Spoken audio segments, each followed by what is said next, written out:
Attack on Titan Chapter 132. Summertime, yet Isayama made it rain today. So what's up guys, Foxen here. What a horrible loss. On top of this, the Attack on Titan world has their own 2020-like situation. That is being kind. So go ahead and colossal smash the like, ring the bell, and let's fly into this. This Attack on Titan chapter titled Wings of Freedom. You got our heroes reaching the city within Marley, which means half a day already passed by? Everyone's gone here. But really, time to get the plan into action. The Titan Crystal plane needs to get up and running. So much is riding on this impromptu plan working. It was a little nice to see the best buddies working together. I like the random extra over here. And did this plane still have the explosives attached? Oh my god, it still did. You gotta love Reiner's ass. How about we take them off? You think? At least you got Armin's gears finally turning now. How about blowing up some Colossal Titans with them? They could be useful. Leave it to Reiner to bring up the awkward question, whether they got plans to nuke Eren.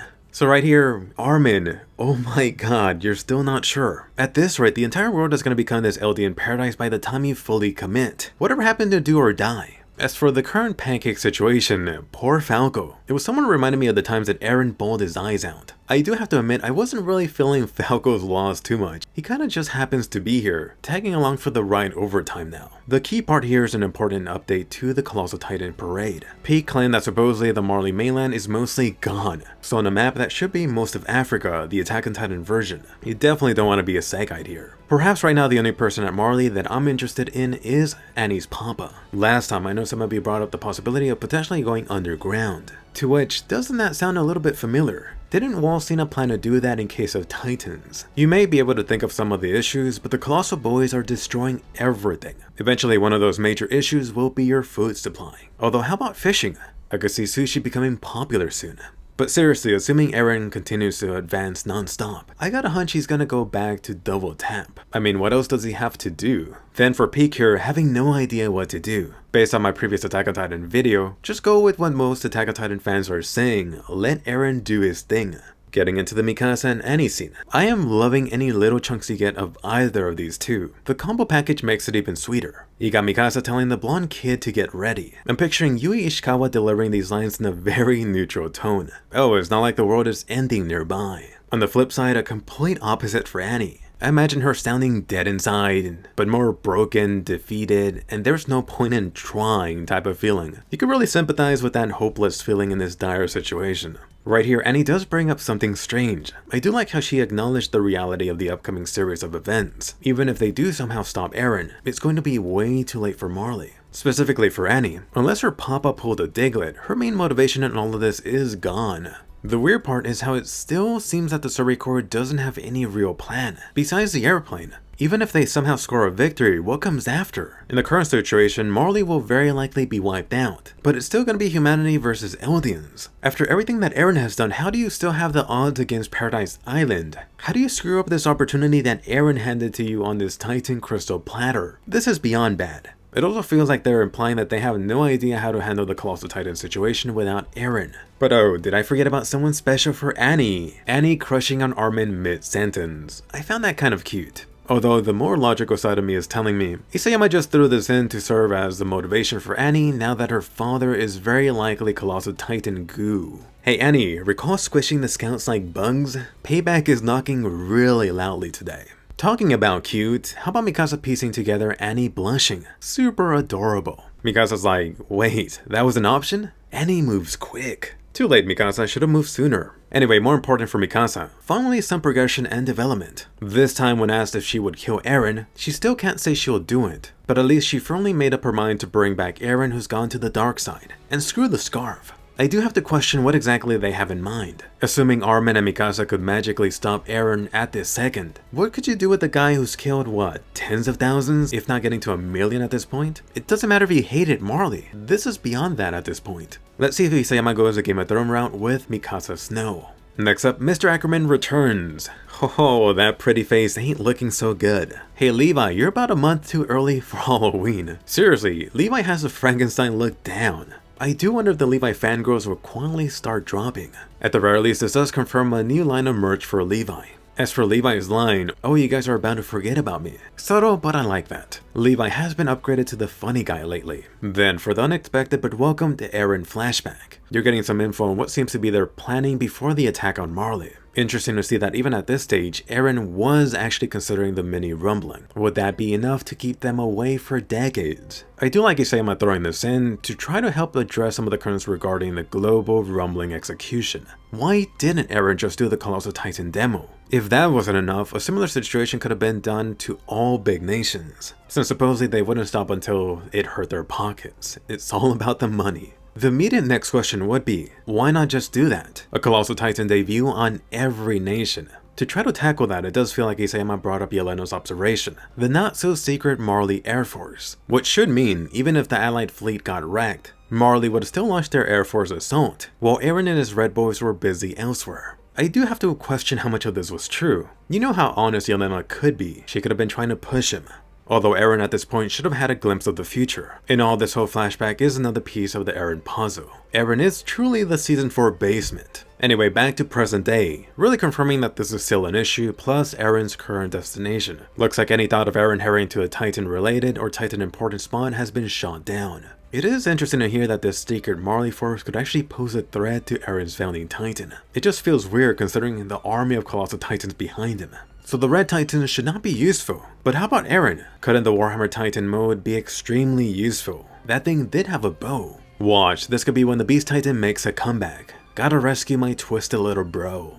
And talking about Zeke, fun topic from Yelena. She does bring up the interesting thought experiment in hindsight for Attack on Titan fans. Zeke's plan did seem horrendous at the time, but then when you compare it to what's going on right now, and this isn't to say that Zeke was right, but at least you can verify that his no baby option would not have involved millions dying. For Hange's reply to this, I have to admit the fan translation was weird. At first, it seemed like she was claiming that Eren did not have a solution, but then circles back to her not being proactive enough. Really seems that Hange was down in the dumps for current events. Although you should notice, Hange clearly did not admit to Zeke's option being the correct path. Then for Pieck and Kiyomi, oh, let's leave the Attack on Titan most overpowered character plus a new Jaws Titan behind. Great idea. Sure, they're just kids, but given the history of Jedi Gabby and the new Titan Shifter? No, I don't care what they want, bring them along. Give Gabby 2 snipers. Worst case scenario, they'll take out a few Colossal Titans before getting smashed. Even if they were left behind, watch that be the moment where Falco uses his friendship to digivolve into an actual flying Titan.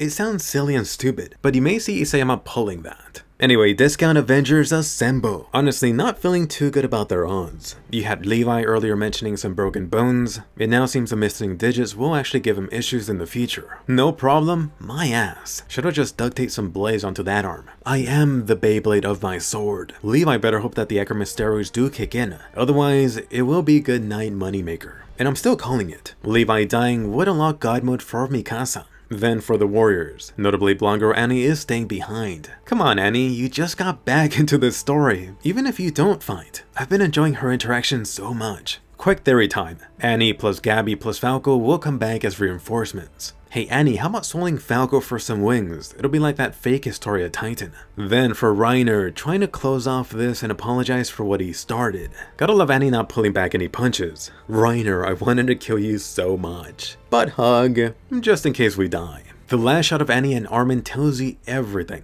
Annie will make a comeback to save best girl Armin. Honestly, I gotta laugh from the Titan field Hange here. Ooh, Pieck, let me ride your Titan next. Mama wants to cuddle. Looks like a new ship is about to start sailing. As for Hange talking about their fallen allies, this really got the waterworks starting for me. I knew what was coming. I've gotten like 100 messages from some of you. It was really just a matter of time. TikTok. Getting into it, a Wat Floch appeared. Oh yes, that prediction was right. This bastard snuck on board. Kind of. It really looked like the dude was at the Grim Reaper's door. I was going to ask, why didn't he just shoot the bombs earlier? But I think that the manga clearly answered this. Floch was like half dead for like half a day, bleeding out, just one mission in mind, along with the hope of Eren Yeager. Oh Gabby, you screwed up this time. Isayama finally nerfed her. Unfortunately, this bastard actually did some damage, holes in the plane. Come on, just plug those suckers up. Even better, welding. And I am definitely no expert, but does it really take an hour? Especially if you're trying to speed up? Either way, too late, time's up. Which I do have to mention. Wouldn't you notice and especially feel the Colossal Titans when they're still awfully far? They're not exactly quiet. Besides, you can't see all that steam coming your way. I guess Isayama wanted to have his Jurassic Park moment. for the rumbling. What the hell was up with this Colossal Titan? He was like, hell yeah, we're here, arm in the air. But seriously, I do like the added touch of it looking like it's sliding down from the incline. One big berry flakjack coming up. And I really thought that Floch was dead. Holy crap. Props to Mikasa for officially double tapping. Alright, let's get into it. The final stand. Commander Hange staying behind to buy them some time. Oh, complete with the final moment from Levi and Hange. At least you had Hange going off with a smile on her face. Damn you, Isayama, for wrecking my heart. I mean, Hange sacrificing herself to buy some time, plus seeing Erwin and the fallen scouts. No fair, Isayama, no fair. Why not Horseboy instead? I wanted that trade. This might be the biggest loss for me since Levi let Erwin rest.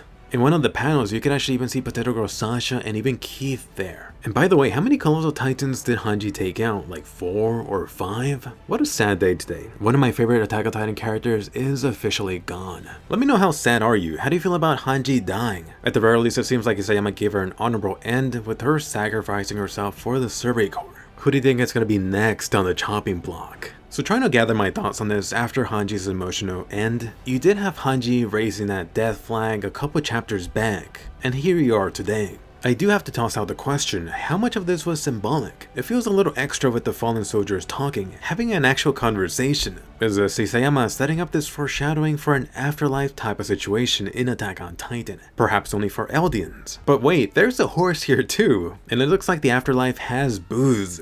Unfortunately, the image is not too clear. It looks like all that remains from Hange is that splatter on the ground. But then she quote-unquote woke up in the aftermath caused by the Colossal Titans. If there is this other type of existence, it does feel like Attack on Titan could go more the Evangelion route with a more wild finale. I got a feeling that casual fans will not be ready for that. For the Flaming Hange, this does answer another burning question. Really, that the airplane is definitely needed. They don't really have this realistic option of swinging from Colossal Titan to the next to reach Eren. These guys are too spicy. Although something tells me the Ackerman would still try. During the end for Hange, I was probably hoping of this shot being her in the water. It seemed like that to me at first glance, partly due to the leak quality. Or it could have just been me desperately hoping that Hange had survived. But unfortunately, I wouldn't place money on it. Now without Hange, the official new commander is Armin. Armin, you really were playing trainee commander up until this point. Are you going to be able to use that big brain for humanity? Based on the track record post time skip, I got my doubts. Especially if a major point of their hope is a Talk no Jutsu option.